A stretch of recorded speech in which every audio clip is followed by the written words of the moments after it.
Jonathan Moyo has chosen a side in the factional wrangle that is currently ongoing within ZANU-PF. In this regard, choosing specifically to side with the faction of Emerson Tambuzo Mnangagwa. I think this incident greatly describes the character of politicians. All they push is interest, their self-centered interest, rather than ideologies. Greetings and welcome on your lovely channel, the Hlonipani Global News. If you're watching us for the very first time, please do remember to press the red or black subscribe button so that next time when we beam live, you become the very first one to watch us. So, Blessed Geza responding on what is on social media. There is a war, and I can attest that Emerson Tambuzo Mnangagwa faction is seemingly losing that law. He responded on his X account on Sundays, which is captioned hashtag Sunday reflection, and he wrote the following, responding, there are allegations that he has been assisting Emerson Tambuzo Mnangagwa. He has even tabled a document to the Parliament of Zimbabwe encouraging it to pass resolution number 1. So he wrote the following: allegations are not evidence. He who alleges must prove the allegations. So he's simply responding to retired General Chiwenga dossier, which has become now public. I think details are continuing to trickle out as days goes by. Though I think I've read even the dossier on public. It was leaked, by the way. It says, in the increasing shadowy, that is Professor Jonathan Moyo, in the increasingly shadowy corridors of politics in Zimbabwe, an old proverb has taken a sinister hold. If you want to kill your dog, allege it has rabies. This chilling adage isn't just folklore, it's a weapon that's now being wielded by ideologically barren politicians who, lacking manifestos, fresh ideas, or visions for power, are resorting to smearing rivals with unproven criminal allegations as their only political weapon, with nothing else to offer. Their accusations aren't aired in courts of law or through formal channels. Instead, they are held in political bureaus, splashed through social media, through hired trolls, and scattered like confetti in scandalous documents peddling falsehoods for naked, nefarious agenda. So here, let me just sum it up. He loves to use so big words. Sometimes using big words, English word, does not reflect your intelligence. I thought I should actually pass that to the viewers of this channel. So here he was hitting directly at retired General Chiwenga. Remember, Chiwenga involved or mentioned the name of Jonathan Moyo, that he has written a document that actually is assisting the current parliament of Zimbabwe to forge ahead with resolution number 1 of ZANU-PF. And that is why you have seen of late writing so much about resolution number 1, justifying it. It appears Emerson Tambuzo Mnangagwa as well as Jonathan Moyo are now sleeping on one bed. I don't know, obviously individuals like Professor Jonathan Moyo, he was paid. He is very hungry, living in exile. Still being paid, he is afraid to come back to the very same Emerson Tambuzo Mnangagwa. I'm sure you see the politics of chancers as well as opportunists without any moral compass or values. He's speaking about moral compass, and in writing this statement, one would think that he's saying the truth through big words. There is absolutely nothing. He is saying people should come up with ideology. Should come up with ideas. They should have visions. They don't have visions. He is speaking about presenting allegations in institutions. Now, we know that institutions of Zimbabwe are compromised. For example, Chiwenga cannot trust the judiciary system of Zimbabwe. How long has it taken to deal with the case of Chiwenga with his former wife, Mary Mbaiwa, who actually was used by Mnangagwa to kill him? How long has the judiciary, how many years? Just imagine, how many years does it take for the justice system to be delivered? I think maybe you would not actually get to test justice on that matter as long as Mnangagwa is alive. So I think Blessed Geza has addressed this aspect, that judiciary system in Zimbabwe is captured by Mnangagwa, as well as Wikanandas. It is told how to act and behave by Emerson Tambutso Mnangagwa. So, and also Blessed Geza, in the recent documents that I have, read it out to you, he made it quite clear that they are resorting to go via social media. By the way, this social media that Jonathan Moyo is denigrating, social media has become the biggest thing in this world. By the way, smart politicians have embraced it. They are not actually lambasting social media. And also false information that is spoken about Emerson Tambutso Mnangagwa, that they are paid trolls. People are not paid. Do you think Chiwenga will have all this money to pay all these people who are behind him? They are not trolls. Actually, a majority of Zimbabweans, I was just checking on social media, even supporters of Chamisa, when he wrote a statement trying to disassociate himself with the Blessed Geza revolution, supporters of Nelson Chamisa voluntarily said, no, this is not the time for politicking. Now we want to get rid of the common enemy. The common enemy in this regard is none other than Emerson Tambutso Mnangagwa. This thing of writing scriptures and so forth is not the time now. The time is to get rid of Mnangagwa. They spoke in unison, the majority of Nelson Chamisa's supporters. Do you think he has paid them? And this dirty politics of saying, if people are supporting someone, they are paid. This is nonsensical. It's nonsensical. They will always say so. Nobody pays us. We do what is right at a time. When Nelson Chamisa was actually fighting Mnangagwa, I think even this channel helped to project his side of the story, because the state media does not do so. Now there is Blessed Geza. He is a ZANU-PF, but in this regard, he is fighting the common enemy of the people, who happens to be Mnangagwa. What are we doing? We are assisting in actually bringing out the narrative and helping to clarify the position of Blessed Geza, as well as retired General Chiwenga, who are currently censored by the system of Emerson Tambutso Mnangagwa. So what Jonathan Moyo is doing, in fact, he is a paid troll.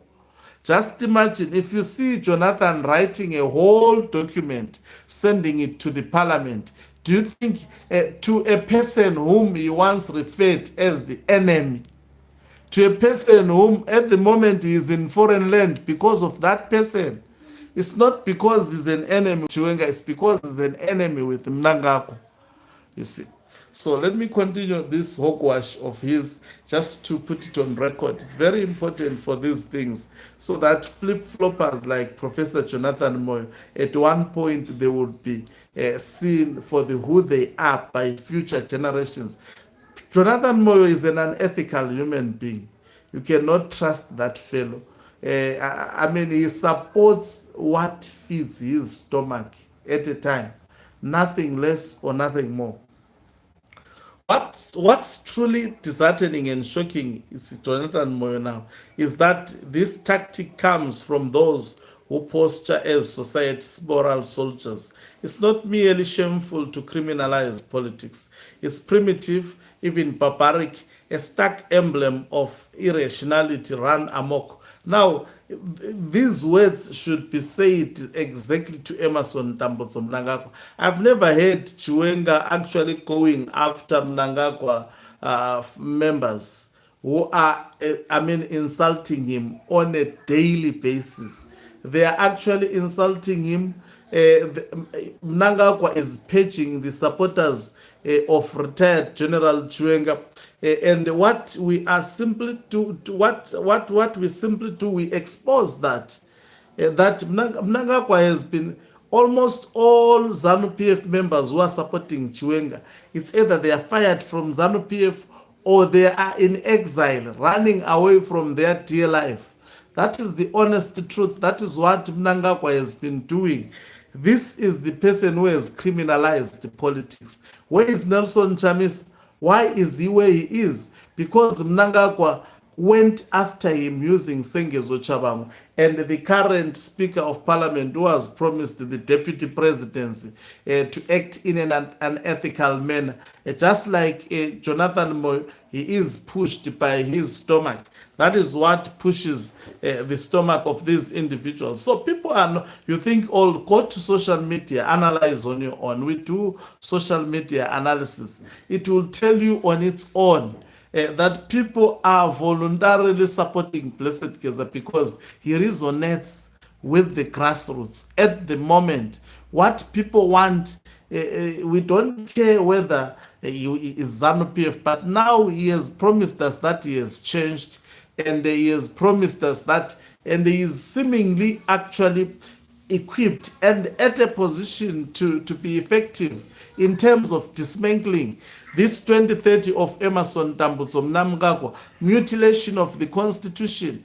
I think if there is someone who stands up to stop that, then that person is embraced by people.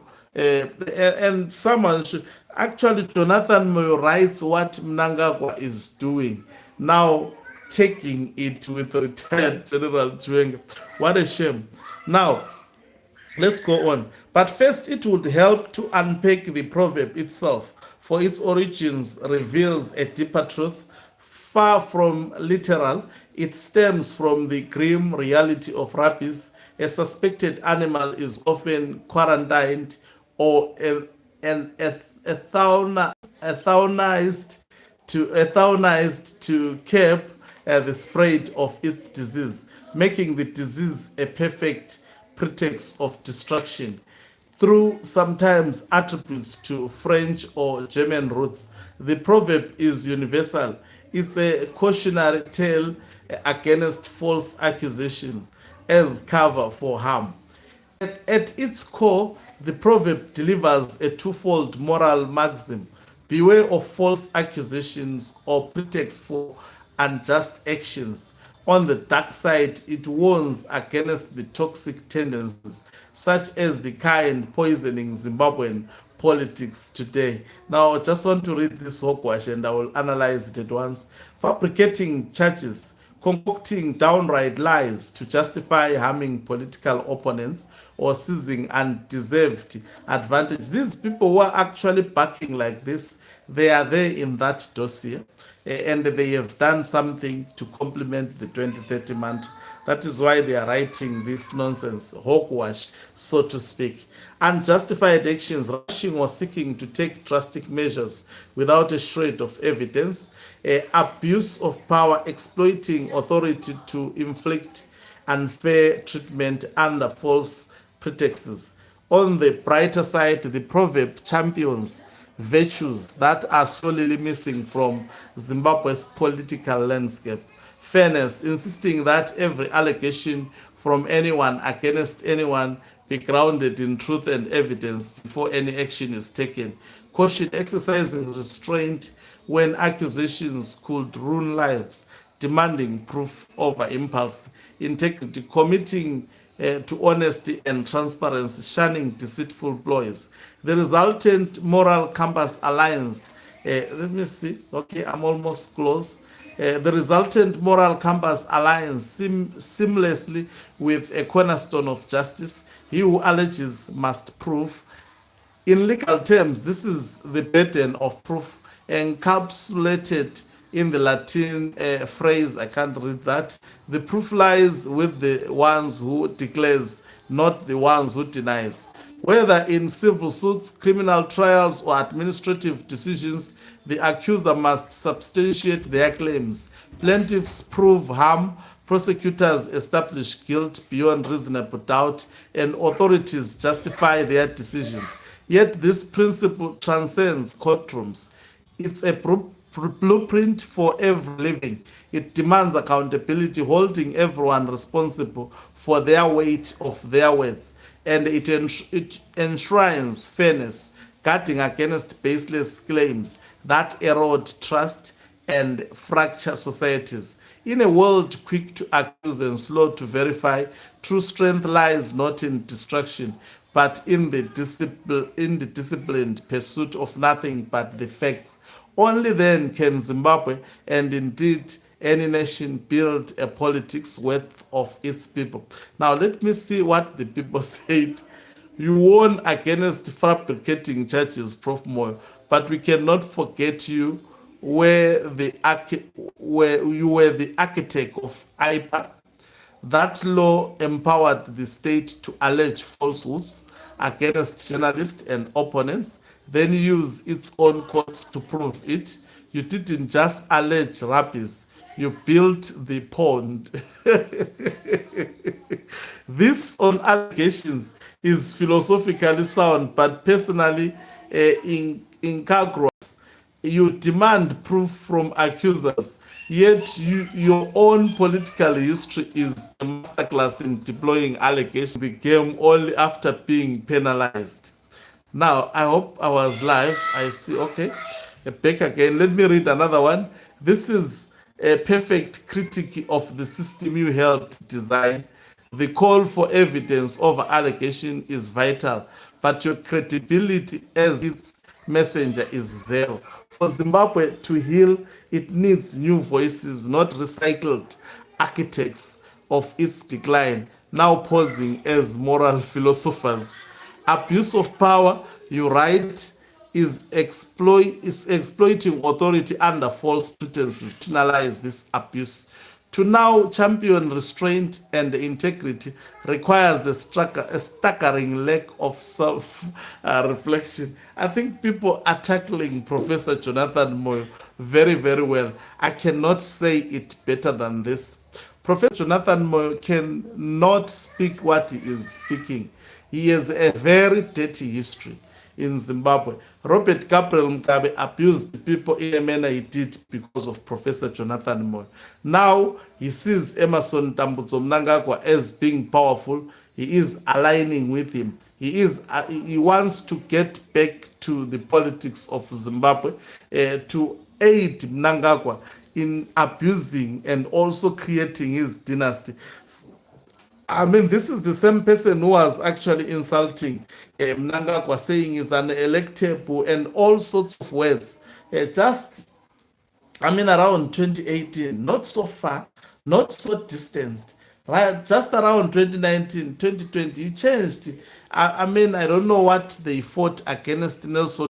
Apologize to ZANU-PF. He is a flip-flopper of note. Anyway, with no moral compass really to be telling us what to political do, what are the don'ts and do's of a moral society.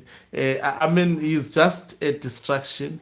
We say forward with the Blessed Geza revolution. Thank you very much for watching us.